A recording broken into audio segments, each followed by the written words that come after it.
Hello everyone. Today we are going to start the fourth part of the chapter molecular basis of inheritance of class 12th. So in the previous video we all have already discussed about the structure of mRNA and how it is performing their function, and in the today's class I will explain you all about the tRNA and rRNA. Two different types of RNA we will study in today's class. So let us start with the tRNA.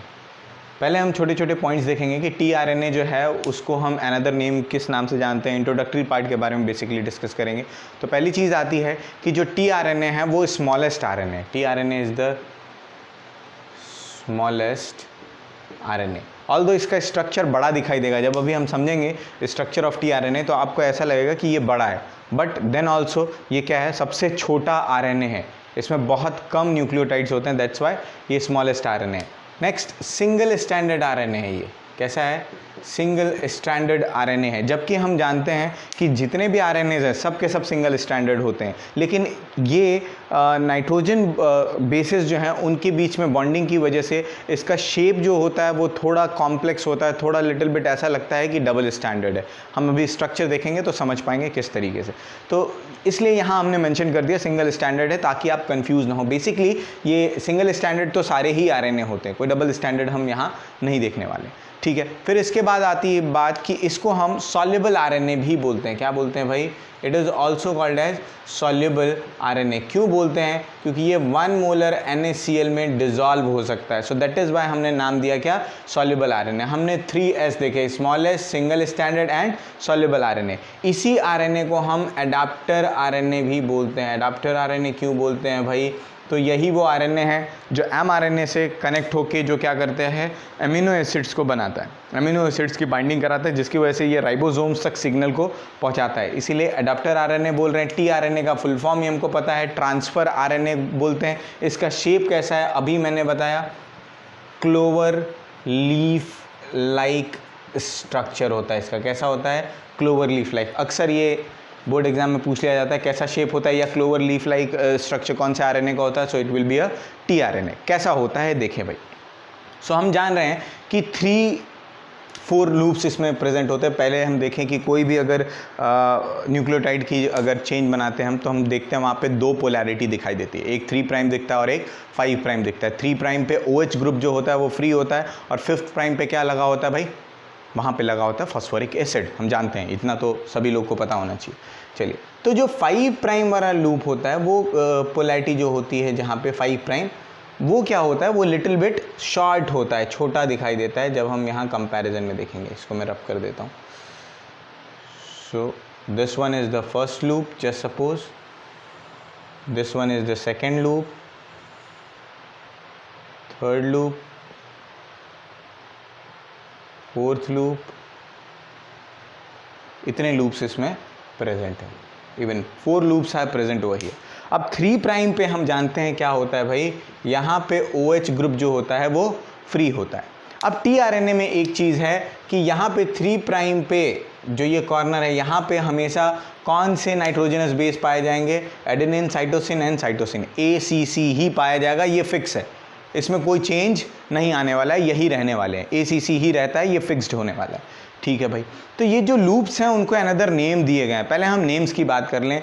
इस loop को हम T loop बोलते हैं। क्या बोलते हैं हम? T loop. क्यों बोलते हैं अभी डिस्कस करेंगे। इस लूप को हम D लूप बोलते हैं, और इस लूप को हम एंटीकोडॉन लूप बोलते हैं। क्या बोलते हैं? एंटीकोडॉन लूप बोलते हैं। ये जो एरिया है जहाँ पे OH ग्रुप फ्री है, क्लियर। इसकी ये फंक्शनल ग्रुप है तो इसकी रिएक्टिविटी ज़्यादा होगी। रिएक्टिविटी ज़्यादा होगी तो एमिनो एसिड जो भी आने वाले हैं वो बाइंड कहाँ से होने वाले हैं? यहीं पे होने वाला है। इसीलिए हम क्या बोलेंगे, this is the place where amino acid is going to be bind. जहाँ पे एमिनो एसिड बाइंड होंगे तो हम क्या बोल सकते हैं, it is the amino acid binding site. Amino acid binding site बोल सकते हैं, बिल्कुल बोलेंगे भाई, क्योंकि यही अमीनो एसिड बाइंड होने वाला है। अब बेसिकली हम जानते हैं कि जो RNA होता है उसमें थायमीन की जगह क्या होता है, यूरेसिल होता है। ऑलरेडी वी ऑल नोइंग कि थाइमिन की जगह यूरेसिल होता है, एडेनिन होगा, गुआनिन होगा, साइटोसिन होगा, लेकिन यूरेसिल और थाइमिन के बेसिस पे चीज़ें अलग हो जाती है। डीएनए में थाइमिन पाया जाता है और जो आरएनए है उसमें यूरेसिल पाया जाता है, लेकिन एक ऐसा एक अकेला आरएनए, ये टी आरएनए है जहाँ पे इस टी लूप में थाइमिन पाया जाता है। दैट इज़ वाई इसको हम टी लूप बोल रहे हैं। क्यों? क्योंकि ये टी किसको रिप्रेजेंट कर रहा है? It represents thymine. ठीक है, इट रिप्रेजेंट थाइमिन, और इसी थाइमिन को हम स्यूडो यूरेसिल भी बोलते हैं। क्या बोलते हैं? Pseudo uracil. क्यों बोल रहे हैं भाई? क्योंकि हम जान रहे हैं स्यूडो यूरेसिल क्यों बोल रहे हैं, क्योंकि ये क्या है भाई, ये जो है यूरेसिल की जगह पे आया है, और झूठा यूरेसिल है तो हम स्यूडो वर्ड झूठे के लिए लगाते हैं और स्यूडो यूरेसिल हम नाम दे रहे हैं, और इस स्यूडो यूरेसिल को हम शाई से दिखाते हैं। ये सिंबल है शाई का, शाई सिंबल से हम दिखाते हैं, तो शाई लूप भी बोलते हैं, टी लूप भी बोलते हैं इसको। इसका काम क्या होता है? ये होता है राइबोसोम रिकॉग्निशन साइट। ये क्या है? यहाँ पे राइबोसोम रिकॉग्नाइज किया जाएगा कि किस राइबोसोम के साथ इसको जाके, इस टीआरएनए को जाके कंबाइन होना है ताकि प्रोटीन सिंथेसिस आगे बढ़ सके, क्योंकि ये अमाइनो एसिड्स को लेके आ रहा है। वो अमाइनो एसिड्स जो होंगे एक साथ जब एक स्ट्रक्चर में कन्वर्ट होंगे, बॉन्डिंग होगी उनकी, तब जाके वो किस में कन्वर्ट होने वाले हैं भाई? प्रोटीन नाम के स्ट्रक्चर में कन्वर्ट होने वाले हैं। तो पहले राइबोसोम तक पहुंचना ज़रूरी है। बेसिकली जो टीआरएनए का फंक्शन है, डिटेल फंक्शन हम जब ट्रांसलेशन प्रोसेस पढ़ेंगे तो उसमें देखने वाले हैं कि टीआरएनए किस तरीके से फंक्शन प्ले करता है, कैसे कई सारे टीआरएनएज आते हैं, एक एक पर्टिकुलर जेनेटिक कोडॉन्स देते जाते हैं, ट्रिपलेट्स में देते जाते हैं, और जिनकी वजह से अमीनो एसिड्स नए नए बनते जाते हैं, वो देखना है हमको। तो हमने इस लूप के बारे में डिस्कस कर लिया कि ये क्या है, टी लूप है। इसका काम क्या है? राइबोसोम रिकॉग्निशन साइट है, जहां पे क्या होगा, राइबोसोम को रिकॉग्नाइज किया जाएगा। ठीक है, नेक्स्ट, यहाँ पे थाइमिन प्रेजेंट होता है, दैट्स वाई टी लूप बोला है, या इसी को हम स्यूडो यूरेसिल बोल सकते हैं, साई से रिप्रेजेंट कर सकते हैं। नेक्स्ट बात आती है डी लूप क्या है भाई? डी लूप क्या है? इस डी लूप को हम DIHU लूप भी बोलते हैं। क्या बोल सकते हैं? DIHU लूप बोल सकते हैं। ये मतलब क्या हो गया? Di hydroxy uracil. क्या है ये? Di hydroxy uracil. यहाँ पे यूरेसिल जो है वो दो हाइड्रोक्सिल ग्रुप के साथ प्रेजेंट होता है, that is why we are considering di hydroxyl uracil group, और डी लूप इसीलिए वर्ड यूज किया गया है क्योंकि डाई हाइड्रोक्सी यहाँ लगा हुआ है। ठीक है, अब ये क्या करता है? It is the amino acid recognition site. ये क्या है? Amino acid recognition site. इसको हमने देखा है एंटीकोडॉन लूप है। यहाँ पे क्या आता है? mRNA आता है। mRNA मान लेते हैं ये है mRNA। बेसिकली टीआरएनए भी कहाँ बन रहा है भाई? न्यूक्लियस के अंदर। mRNA कहाँ बन रहा था? न्यूक्लियस के अंदर। ये ट्रांसफर कर रहा है सिग्नल को, मैसेंजर आरएनए है ना, वो लेके आया। मान लेते हैं हम कोई भी कोडॉन ले लेते हैं, मान लेते हैं AUG लेके आया, इनिशिएशन कोडॉन ही ले आते हैं, मान लेते हैं AUG लेके आया। AUG अगर यहाँ पे है, आ रहा है mRNA लेके, तो ट्रांसफर आरएनए मतलब टीआरएनए को भी AUG बनाना चाहिए। AUG बनाने के लिए इस एंटीकोडॉन लूप पे अपोजिट क्या जेनेटिक कोड जनरेट होना चाहिए। तो जैसे ही mRNA AUG लेके आया है, तो यहाँ A के अपोजिट में क्या होता है? T लिखेंगे? नहीं, ये RNA है, क्या लिखेंगे? U लिखेंगे, U। और U की जगह क्या हो जाएगा?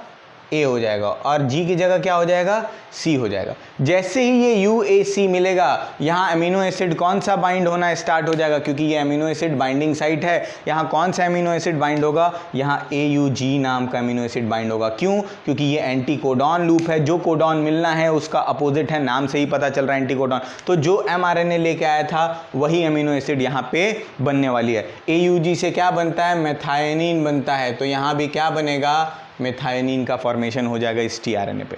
अब ये मेथायोनिन से अगर प्रोटीन बनाना है तो आगे ये जाएगा, राइबोसोम को अपने रिकॉग्नाइज करेगा। राइबोसोम जो होगा वो क्या करेगा? इस अमीनो एसिड को रिसीव कर लेगा और ट्रांसलेशन प्रोसेस कंप्लीट करके क्या बना लेगा?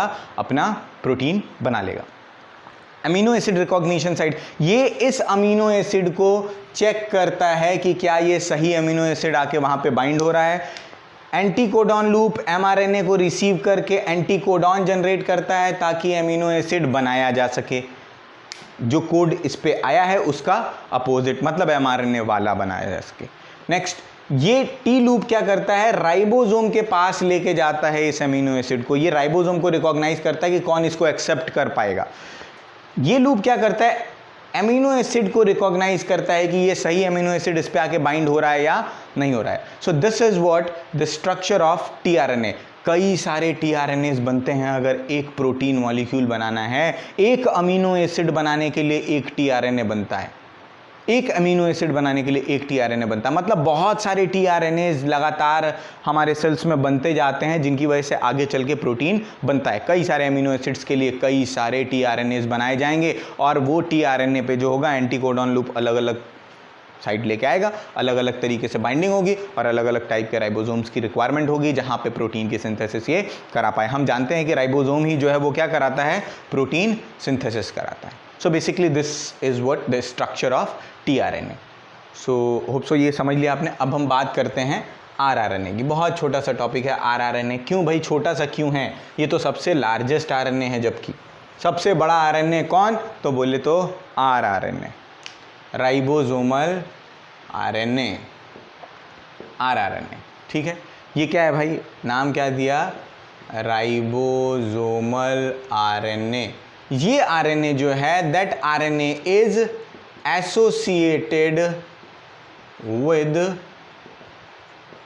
प्रोटीन. ये आरएनए जो है वो किसके साथ एसोसिएटेड होता है? प्रोटीन के साथ एसोसिएटेड होता है. क्यों भाई? राइबोसोमल है, नाम से ही पता चल रहा है प्रोटीन के साथ एसोसिएटेड होता है. ये ध्यान रखना है कि कौन सा आरएनए है which is associated with protein. So RNA is associated with protein. Next अगली बात आती है कि ये क्या है? लार्जेस्ट आरएनए है, सबसे बड़ा आरएनए है.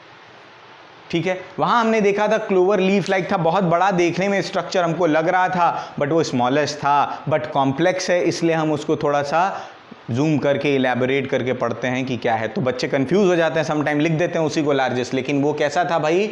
वो सबसे स्मॉलेस्ट था. ये सबसे लार्जेस्ट है. लार्जेस्ट है तो है भाई, लेकिन अभी तक इसके स्ट्रक्चर की स्टडी ही नहीं हो पाई है. आज तक इसकी स्टडी नहीं हुई है. स्टडी नहीं हुई है, दैट इज वाई हम इसके स्ट्रक्चर को आज तक जानते ही नहीं है, तो वो हमको पढ़ना ही नहीं है. तो ये स्ट्रक्चर हमको आरआरएनए का नहीं पढ़ना है. ये लार्जेस्ट आरएनए है, ये प्रोटीन के साथ एसोसिएटेड होता है and it is also helping in, it helps in protein synthesis. क्या कराएगा भाई? प्रोटीन सिंथेसिस कराएगा. चौथा पॉइंट अभी बता दिया, structure is not clearly understood.